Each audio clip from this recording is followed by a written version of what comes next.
Hello, this is Defacto review for this week. We have selected 3 topics for this review. First, Oyu Tolgoi underground mine commences. Second, the Parliament hearing on DBM loans. Third is the spring session began. Let's go to the first topic. Oyu Tolgoi underground mine commences. This is a 7 billion copper mine in Mongolia, finally delivers. It will be the world's 4th biggest source of copper. It will produce 500,000 tons a year, copper. Rio Tinto Group has begun digging copper from the underground portion of its giant mine in Mongolia. And March 13th, that was the beginning of the underground mine of Oyu Tolgoi, where 80% of deposits lay. This project is producing copper ore from 1.3 kilometers below the surface in Gobi Desert. And it was attended by the Prime Minister Oyun of Mongolia and Chief Executive Officer Jacob Stausholm of Rio Tinto. The world's number 2 miner is Rio Tinto, and they have invested $7 billion just to this part of the mine. According to Stausholm, Mongolia had very skillfully handled negotiations, as it has a written off $2.5 billion Mongolian debt prior to this project starts. At its peak in 2030, Rio says its Mongolian operation will be the world's 4th biggest source of copper and 500,000 tons a year. That's enough for around 6 million electric vehicles. But the difficult route to underground production at OT was planned earlier, but because these negotiations, it had delayed for another couple of years. But finally, it's now open, and it will be contributing 1/3 to the size of the economy of Mongolia.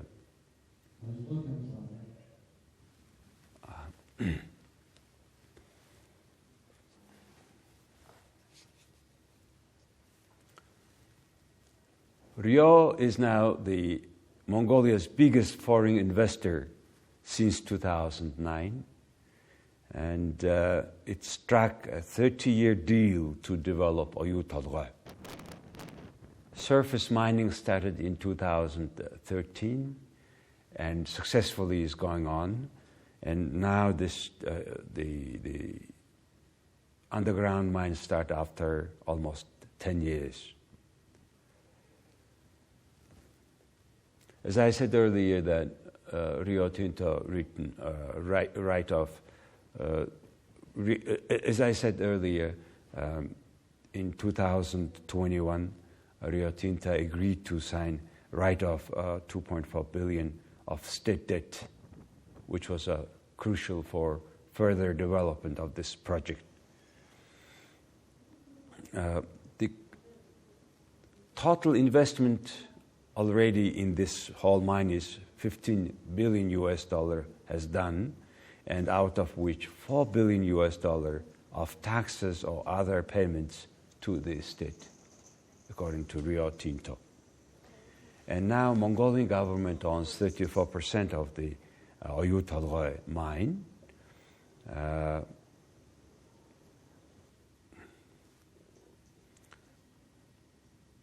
Oyu Tolgoi mine has 1.5% copper, which is well above the world average, which is 0.6%.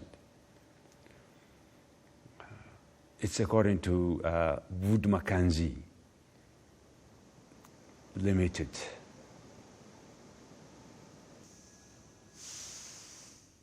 So as I said, it's 1,300 meters below the surface, and it's offering very challenging conditions because it will be using new method called block cave mining, and that will involve drilling spaces under the ore body, and using controlled explosion to collapse the roof, then collecting the fragmented rock.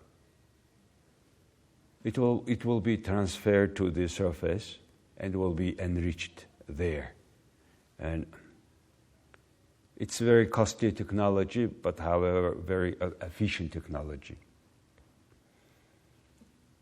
Oyu Tolgoi will still supply 1% of global copper demand by 2035. Total demand of copper will be 50 million tons per annum by that year, and this mine has a relatively shorter life, and it will reach its peak production expected from 2028 to 2036.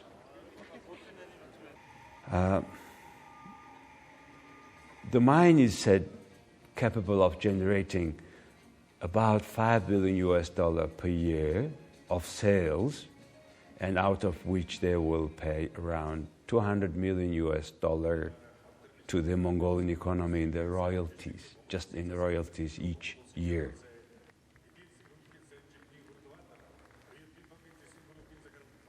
Rio is to invest, according to the executives, that additional $3 billion in expanding and upgrading the facility over the next few years. As a result, by 2030, it will be around 95,000 tons ore per day produced. According to Rio Tinto, that demand for copper will rise by 25% by 2035 as a result of its use in renewable energy, electric vehicles, and digital technologies. So that's what is about this mine.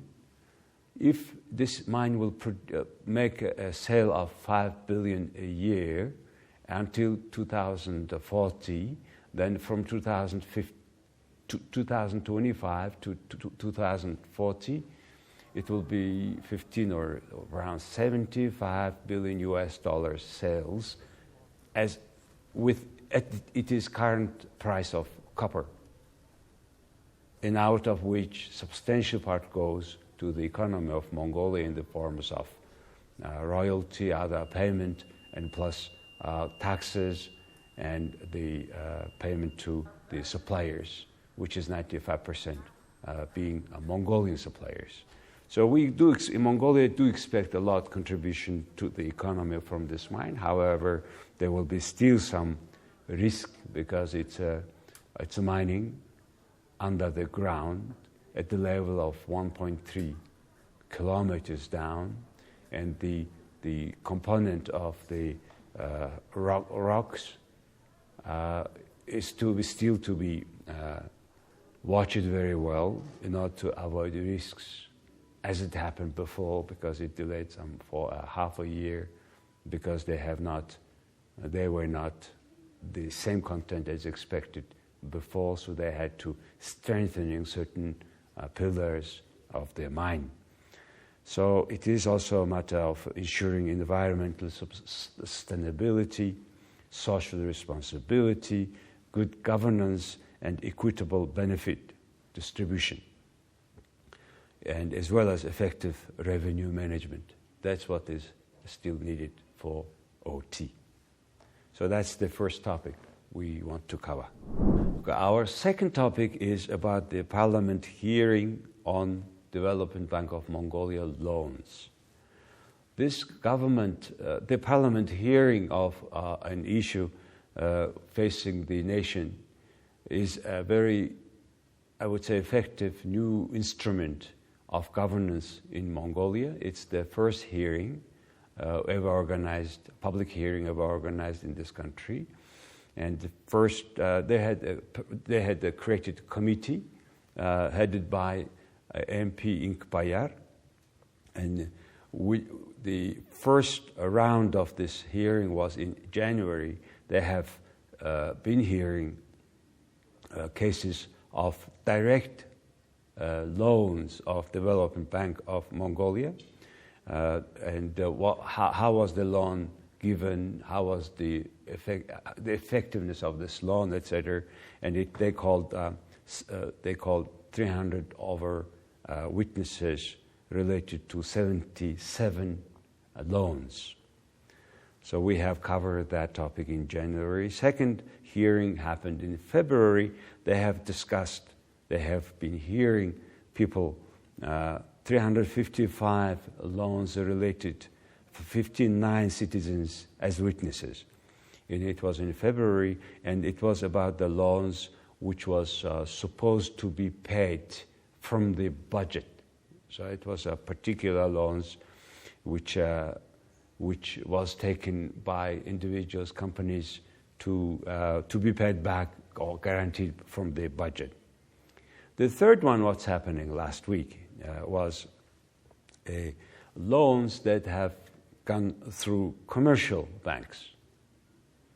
Development Bank gets relatively cheaper source of money, and it gives to commercial banks, in this case 9 commercial banks, and 2,542 projects for the sum of 1.6 trillion MNT. So how these loans were used, if there's any wrongdoing, mismanagement.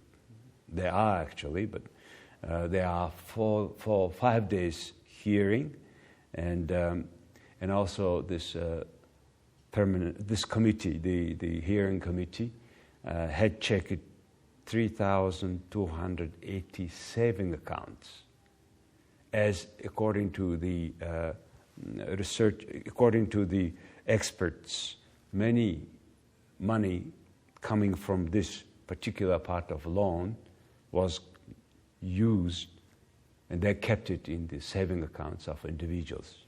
So there were many questions, many people answering, but many of the witnesses did not come. Even less witnesses come relative to the first 2 hearings.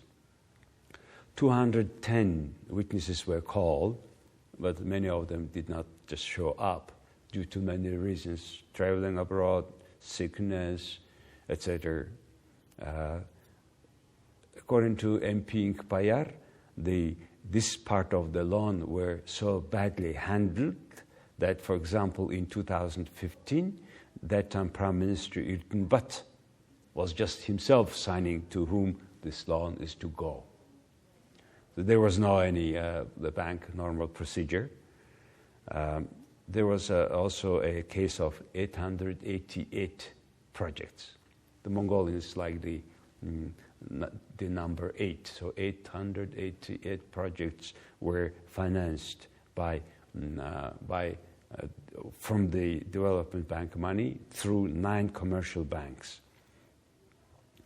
And almost all these loans are paid back because it was run by commercial banks who knows how to handle the credit, the loan. According to the Prime Minister, one of the Prime Minister advisor, Batmukh, he said that, once we have already money in our hand, we need to distribute it as soon as possible. So that's why we have financed 888 projects that supposedly to replace import and to develop export. So it shows how much they had agenda, because this Chinggis bond which is raised in December 2012, was raised so fast that initially there were no clear projects where they will be using that fund. So that's why it was in hurry, because for whole 1 year, Mongolia was paying interest rate for this $1.5 billion and just keeping them in the bank. Another case, they have issued a loan to Assam Villa project, which was 51 state heads accommodation during Assam 2016. They agreed to issue 125 billion MNT of discounted loan to Sky Resort Company, but they have given a part of it, then did not give it. They just somehow stopped. Then this company had financed themselves, completed that project, and they have successfully hosted the 51 states leaders, and Assam was in general very successful hold in Mongolia. But because they were not paying in time, they have been using own money, and later on when they got the remaining part of the loan, they were paying those companies from which, its group of companies from which they have received the money, which is regarded as not using on line of the credit. The other interesting piece of these loans through commercial banks was also related to Assam. 233 billion MNT discounted loan was given to hotels. And according to the experts, those money was taken by several large groups in the country, like Tavambog, the Holding, and the Hordekam Group, who is the Minister of Chajulsuring Minister's company. And these money were given at once in cash and were misused, or in some cases they went to the saving accounts of some owners. That was the experts' opinion. They have called other people, witnesses. Many of them have not shown up. In 2018, there was a national auditing office had made audit about Assam project financing in general. Assam project was not only financed from the Development Bank of Mongolia, but it was also from budget and also from the donor countries' assistance. So it was a huge mass, large money, not clear statement, I understand. This National Audit Office said that 79 billion MNT was misused. That was the statement in this report, and I think this hearing was trying to understand what had happened. And I'm not sure if they have fully got all this information, how it was misused. So the conclusion of the hearings, for me at least, one, Mongolia has not yet clearly defined what is the best participation of the state in the economy. Mongolia so far using only the loan, discounted loan.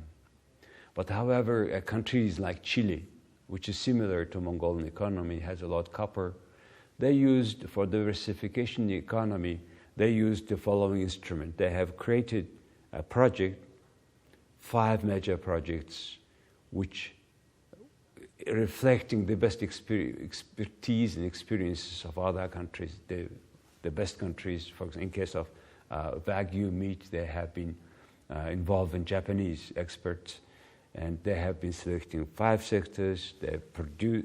They have worked with Chile Foundation, which is non-government organizations, and they have invested, created huge business.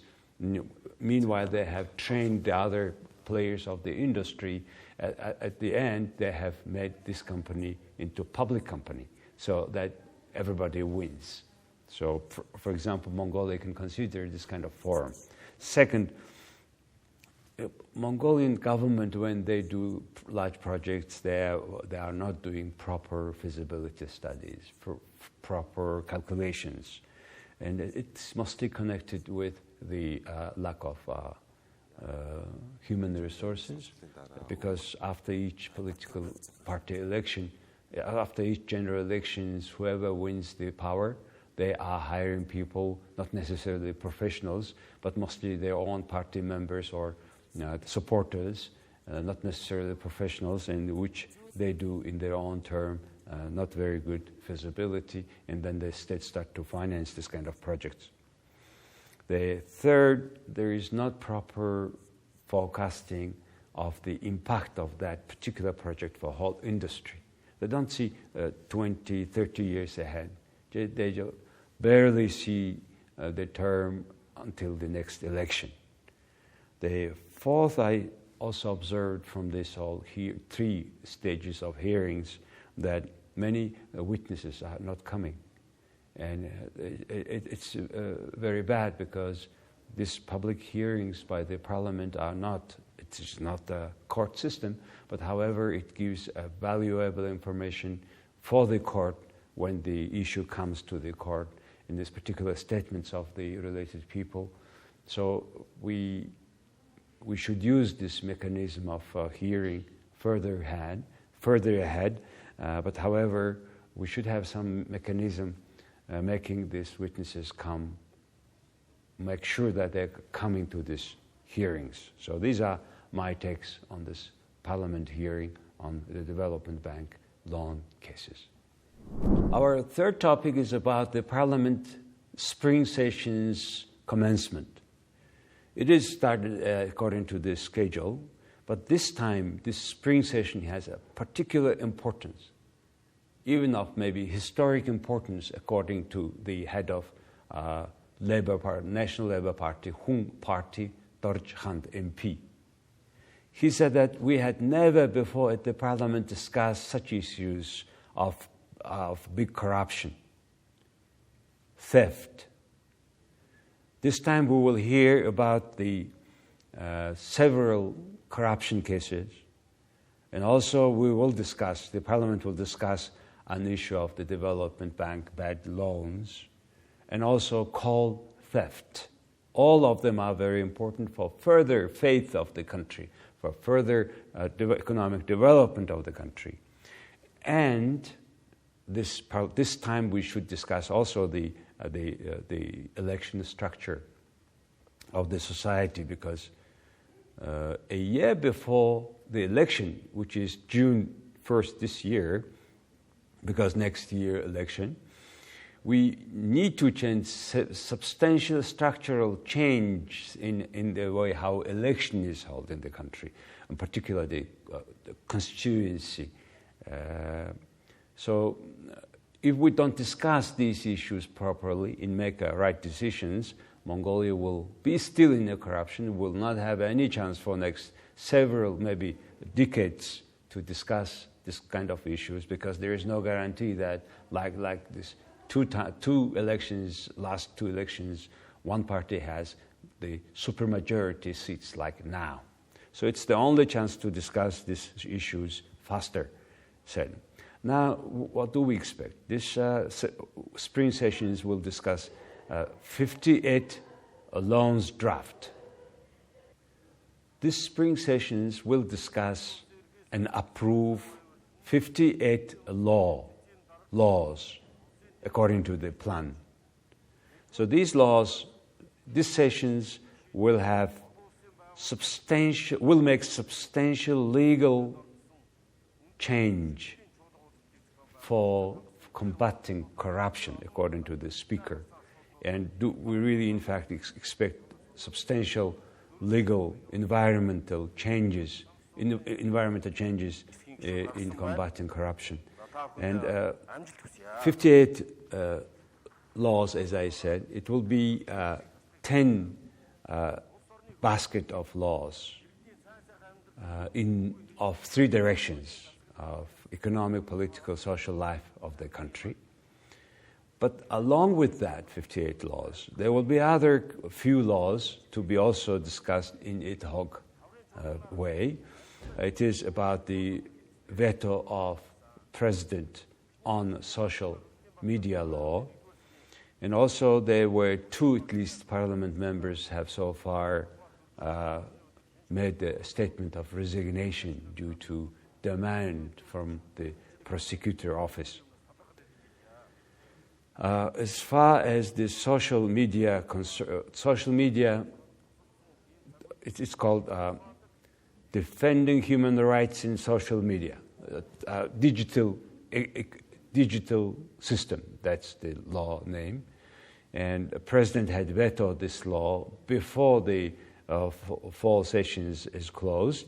Now, but the permanent standing committee for justice had supported that veto. It will be discussed during this week also by the general meeting, and if 2/3 of the total parliament members will agree, then this veto will be valid, or that law will not be in action. The baskets of laws, there is a corruption basket, education basket, and social insurance basket of laws.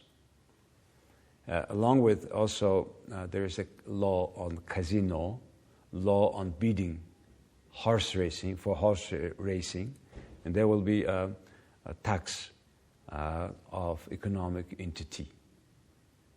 So these are issues to be discussed, and hopefully they will do on time.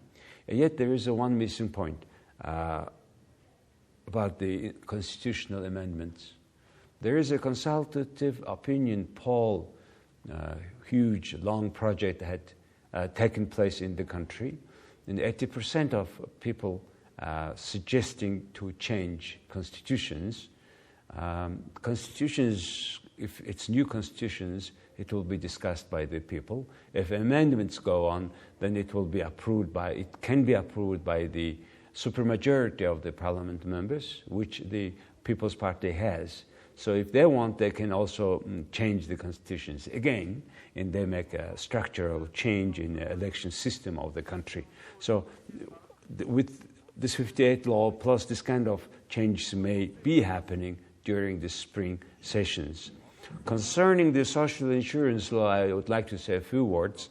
Our social insurance reform must include this pension insurance fund. The very word pension insurance causes a lot of debates because pension is not insurance. Pension is some money that you are kind of collecting, accumulating on your name at the state account. But unfortunately, it is not the case in the country, and our social insurance fund, which is including the pension fund, is running for great deficit, 4.4 billion MNT, and it's always going with a deficit for last 13 years. So we very much need to change that law. For example, giving more space to private pension system, where if employee pays certain portion from their salary to that private pension fund, then the employer also matching that fund, which is a good example of existing two funds. One is the state-run fund, the other is the private fund. Otherwise, we will have still in that situation where people, when they're getting retired, they start to live poorly because this pension sum does not include inflation. So we should not repeat the mistakes of many other former socialist countries, and hopefully this time this parliament members will pay particular attention and amending this parcel of laws on social insurance fund. So that's what is about that new spring sessions of the parliament. But still it will take a lot effort by each parliament member to go through this agenda, which is 58 laws and plus many other laws, which may include even constitutional amendments. So these are my takes on the third issue. So here are three topics we have just now described for you. OT underground mine commences. Parliament hearing on Development Bank of Mongolia loans, and the spring session of the ICHORAL just begun. So thank you very much for being with us on these 3 topics, and see you next week.